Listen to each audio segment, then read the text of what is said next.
Hello friends, welcome back to my another creative video. আমি creative বললাম কারণ হচ্ছে আমি আজকে কোনো শেডিং করছি না বা কোনো ফিগার ড্রয়িংও করছি না। আমি পাতা দিয়ে সিম্পলি একটা পেন্টিং করব। তো তোমরা দেখো, ফার্স্টে আমি একটা পাতা নিয়ে নিয়েছি, তার উপরে সবুজ রং দিয়ে দিয়েছি, দিয়ে আমি পেপারে বসিয়ে আমি উঠাচ্ছি পাতাটাকে।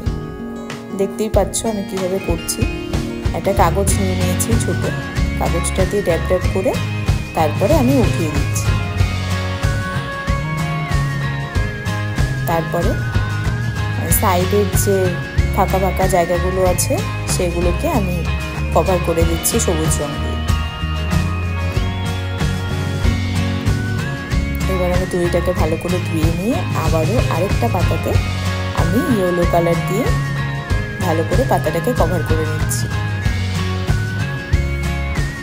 তারপর আবার সেম একই প্রসেস ইউজ করে আমি আবার ড্যাব ড্যাব করে তারপরে আবার পাতাটাকে উঠিয়ে নিচ্ছি। দেখো ভালো করে আমি এটা করে নিচ্ছি পুরো পেজে। যেখানে যেখানে ফাঁকা আছে সেখানে সেখানে আমি পাতাটা বসিয়ে আবার ড্যাব ড্যাব করে আবার উঠিয়ে নিচ্ছি। দেখো পুরো পেজটাতে কভার হয়ে গেছে। এবার আমি রেড কালার দিয়ে আরেকটা পাতা নিয়ে আবারও সেম একই প্রসেস ইউজ করছি। তোমরা দেখতেই পাচ্ছ অলমোস্ট কমপ্লিট হয়ে যাচ্ছে।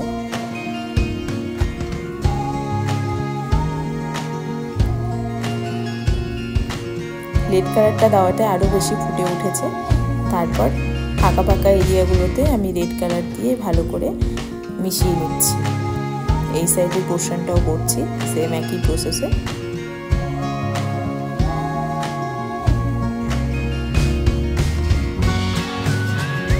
গোটা পেজটাতে আমি কভার করে নিয়েছি। এবার দেখো আমি ভাবলাম এখানে ভালোই লাগছে মনে হয়, কিন্তু দেখে ভালো লাগছিল না, তাই জন্য আবারও আমি আরেকটু ইয়েলো কালার দিয়ে ভালো করে এক সাইড করে একটা ডিজাইন করে দিয়েছি। তোমরাই বলো কেমন লাগছে, আর আমার এই ক্রিয়েটিভিটিটা তোমাদের পছন্দ হয়েছে কিনা সেটাও কমেন্টে জানিও। সো থ্যাংক ইউ, ভালো থেকো। আবারও দেখা হবে কোনো অন্য একটা ভিডিওতে।